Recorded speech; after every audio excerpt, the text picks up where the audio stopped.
Over the last century, the industrialization of America brought about many new industrial and agricultural feats of production that improved the quality of life for not only the average American, but the average person around the world by increasing efficiency. It was here that the modern sense of the American workforce was born. However, the Industrial Revolution also brought about a pressing global issue: climate change. Our newfound production methods caused a sharp spike in greenhouse gas emissions to the point where plants could no longer absorb them at the rate at which we were producing. Said gases can remain in the Earth's atmosphere for 50 years or longer, and the cattle industry is actually a major contributor to overall greenhouse gas emissions, not only in the United States, but globally as well.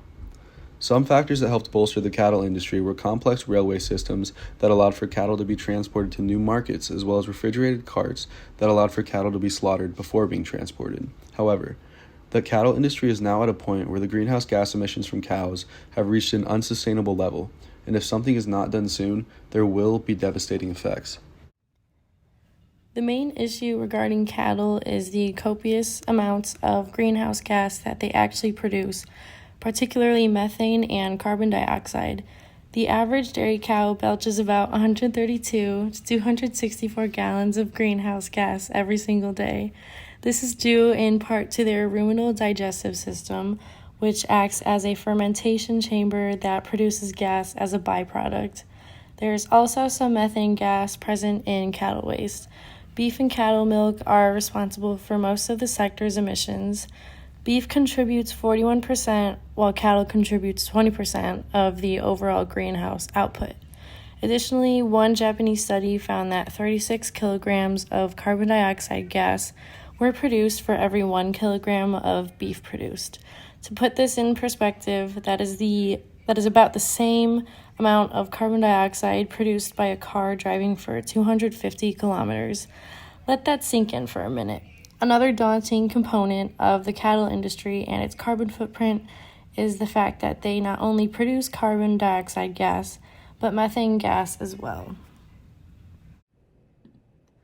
The methane gas itself, while more short-lived than carbon dioxide gas, is 28 times more potent in warming the atmosphere. The global warming potentials were established to compare the effectiveness of greenhouse gases at trapping heat in the atmosphere. Carbon dioxide is the baseline, so it has a global warming potential of 1. Methane, however, has a global warming potential of 87. This means that 1 ton of methane will produce the same warming effect as 87 tons of CO2. Part of what makes it such an issue is that it also forms with other hydrocarbons as it rises into the atmosphere. This chemical reaction actually produces much of what we know as smog. Studies have shown that methane emissions have increased a whopping 9% since the early 2000s. Researchers have said this is the air polluting equivalent of adding 350 million cars to the road at once.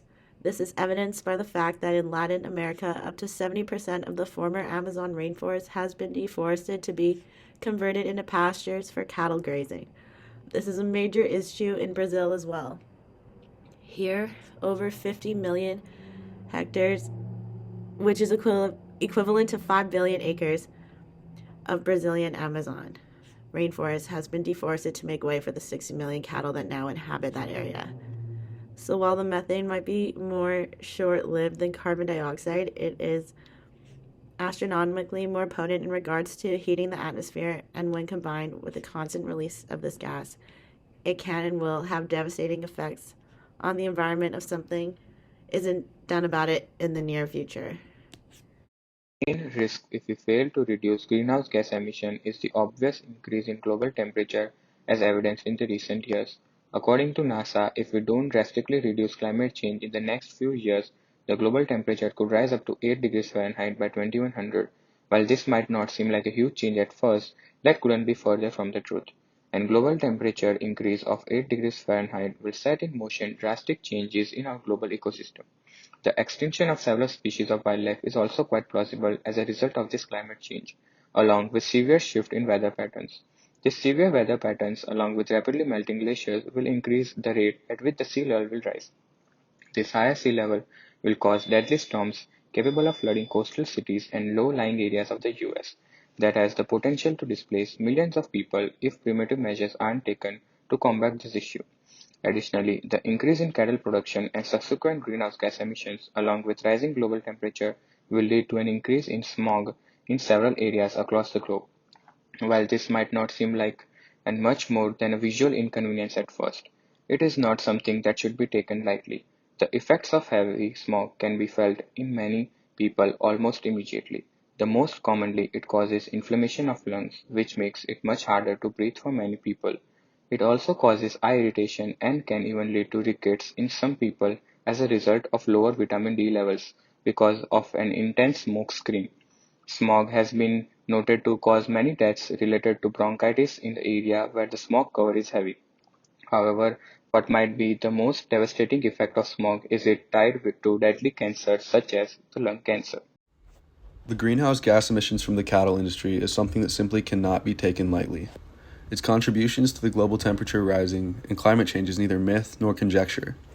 There's concrete evidence that shows its detriments to the environment, and as the population of the world continues to grow, so does the cattle industry.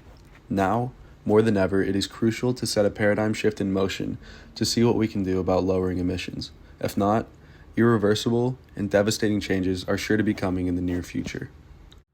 As discussed previously, the cattle industry has been producing a problematic amount of methane for several years. Methane, while short-lived, is very, very powerful and is the second largest contributor to climate change after carbon dioxide gas. The majority of human-induced methane gas comes from the cattle industry. Our greenhouse gas emissions have the potential to cause catastrophic damage to the Earth as a whole. Global warming, mass extinction, sea levels rising, and even severe changes in weather patterns are all in our future if something isn't done about this issue soon. So, what exactly can we do about this? This issue is somewhat of a complicated one in that it is slow to shift. Communities as a whole can shift their consumption habits away from beef and dairy products. While this would eventually lower beef and cattle production in the industry, it would take a significant amount of time for producers to realize and downsize their industry production. That is time we really don't have, as it has been discovered that irreversible changes are likely to be made within the next few years. Many researchers suggest that we change the cattle's diets by implementing more digestible feed or adding more fat. However, there are roughly 1 billion cattle in the world, so this option simply is not sustainable in terms of cost. One viable solution that has been proposed has been a change in their nutrition that is given to the cattle themselves to reduce the amount of methane they emit. This solution is to implement seaweed into the cattle's feed. Feeding cattle seaweed has been a field of research taking off in recent years. The high methane content produced by cows stems from enzymes in their ruminant digestive systems. Essentially, the more fiber they eat, the more methane they produce. However, implementing seaweed into the diet of cattle has shown drastic results in reducing the amount of methane produced by the cattle. While it hasn't been pinpointed exactly what part of seaweed works to do this, it has been discovered that the seaweed actually inhibits the enzyme in the rumen responsible for producing the large amounts of methane gas. As a byproduct, the cattle end up belching more hydrogen into the atmosphere. However, it has been noted that hydrogen is essentially harmless when it comes to climate change. One study performed by researchers at UC Davis found that feeding cattle diets with more seaweed can reduce their methane emissions by up to 82%. The details of the studies are as follows. Over the course of 5 months, the researchers implemented trace amount of seaweed into the diets of 21 beef cattle and tracked both their weight gain and methane emission. The researchers seem to have found a magic number. Cattle that consume 3 ounces of seaweed into their diets gain as much weight as the control group while also belching 82% less methane into the atmosphere. Another promising element of this solution to note is in several studies. There was no reported change in taste in the beef or the dairy products coming from the cattle eating seaweed diets. Seaweed-infused feed also benefited the cattle physically. Studies have shown that the cattle eating a seaweed-infused diet converted the feed up to 20% more efficiently than the control group eating regular feed. This is a huge breakthrough for farmers as well. It means that they would have to purchase 20% less feed to achieve the same physical growth in their cattle. For example, a farmer raising a herd of 1,000 beef cattle could save anywhere between $40,000 to $87,000 a year simply by implementing seaweed into the cattle feed. Converting the entire cattle industry over to using seaweed-infused feed is not without its challenges. The main obstacle that needs to be overcome is the commercialization of seaweed either on land, in tanks, or in the ocean, to be able to provide sufficient amounts of the aquatic plant for the cattle industry globally. As it stands, the types of seaweed that help cattle reduce methane emissions aren't readily available in nature in the quantities that are necessary for the industry. Fortunately, there are already companies that realize this and are beginning to commercialize the Asparagopsis variety of seaweed for this exact purpose. One company based out of Australia called the Sea Forest is labeling itself as the first commercial Asparagopsis seaweed grower. They grow the seaweed themselves and own a processing plant that converts the seaweed into feed for cattle to reduce their methane emissions. They've received tens of millions of dollars in funding and are rolling out their first commercial batch of Asparagopsis seaweed in early 2022, which is a hopeful sign for the industry. They stated that from their first farm, they planned to produce 7,000 tons of seaweed in 1 year, which would effectively reduce the amount of methane produced by cattle by 400,000 tons. Imagine the reduction in methane production that is possible if this new kind of method of farming is picked up by several companies and implemented across the globe. Closer to home, though, several companies in California, like Primary Ocean, are in the process of developing large-scale seaweed farms right off the coast of the Golden State. This means that cattle farmers in dry places like Arizona could get the seaweed-infused feed delivered to them with ease. Cattle farmers locally, like Page Land and Cattle Company, Hyden Land and Cattle, Red Mountain Cattle, and even Chavez Ranch down in Yuma, Arizona, would be able to become more sustainable while saving money on their feed. With several dangers related to climate change looming over the horizon, it seems like seaweed is the best sustainable option to help fight methane emissions in an industry that isn't very susceptible to change. In the near future, implementing the seaweed-infused feed could reduce methane emissions drastically without affecting the quality of meat and dairy products offered. While there is a setback of actually commercializing the aquatic plant, several companies have already taken the initiative to do so. Hopefully, the rest of the world follows suit, and we can take a major step forward in preserving our planet.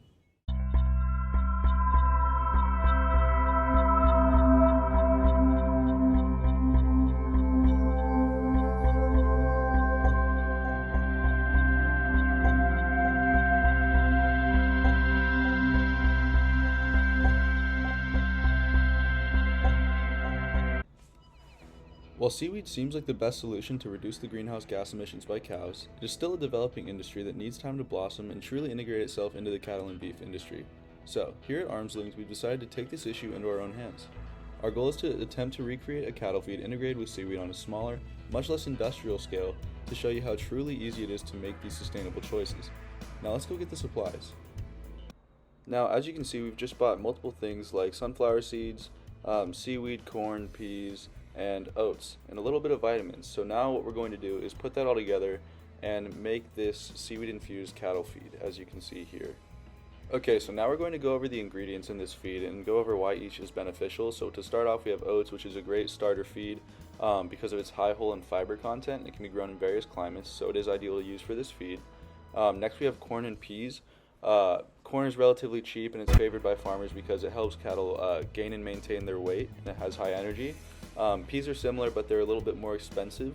So they have an excellent palatability, nutrient density, things like that, but that's the only thing that might hold you back is the price. We have sunflower seeds, which I'm putting in. I'm only putting in a handful because cattle are only supposed to have between 6 and 8% of fat in their diet, and sunflower seeds are about 42% fat, so I'm just limiting that with only a handful. And next you have the magic ingredient, which is seaweed. As previously discussed in the other videos, including seaweed in feed can drastically reduce the amount of greenhouse gas that's actually emitted by cattle because the unique seaweed composition actually inhibits a digestive enzyme in the cow's rumen. And so while it's not widely available commercially, this seaweed is already being commercialized and farmed around the world to help produce seaweed-infused feed. And so here we see the feed is blended and pouring it out right now. And while it doesn't look super appetizing, I guarantee you it is easy, cheap, and it is essentially what you would find in a seaweed-infused cattle feed somewhere right here in Arizona. So here's a finished video of that feed. Again, not the prettiest, but it is nutritious for the cattle and is sustainable. In terms of side effects, the studies have shown that implementing seaweeds in the diet of cattle have no known side effects, and after performing a research that on the cows who were on the seaweed diet, the methane burp by them was 82% less than the cows who were on regular feed. And after a blind research performed by some of the scientists, the feed made to some of the people from both of the different cows, and they found out that there was no change in the taste of the meat from the cows who were on regular feed and also from the cows who were on seaweed diets. So implementing seaweeds in the cattle is very sustainable. So in terms of accessibility, all of the ingredients in this cattle feed are easy to access. Oats can be grown in various climates, and seaweed is beginning to be commercialized. There are seaweed farms in California, so that makes it easier for Arizona to attain seaweed, and corn is basically grown all over the Midwest, as well as peas and sunflower seeds. So yeah. Cattle being fed seaweed diets convert their feed up to 20% more efficiently. As a result, they really don't have to eat as much feed as they regularly would have to achieve the same level of growth. In the long run, this can save farmers over 20% of what they would regularly spend on feed. Just one example is a head of 1,000 cattle can save a farmer over $80,000 a year just by implementing seaweed. So the main appeal to this is obviously the significant reduction in greenhouse gas emissions. The seaweed, what it does is it just inhibits the enzyme in the cow's rumen, and that really helps them digest their feed more efficiently. And as a byproduct, they also they emit drastically lower methane amounts, drastically lower CO2, and it does significantly increase their hydrogen emissions, but that really doesn't have an adverse effect on the environment. And in the long run, this is really just, I think, the most easy, sustainable way to actually implement a change in an industry that isn't very rapid to shift. And I think once the commercialization of seaweed is more widespread, then it's really going to be a game changer, honestly. And the reason that we chose for our action plan to actually make the feed was because we wanted to show you that it's not a very difficult thing to do. And while the ingredients aren't perfect, it's an easy, basic formula for a feed that's nutritious, sustainable, low cost, and is very widely available.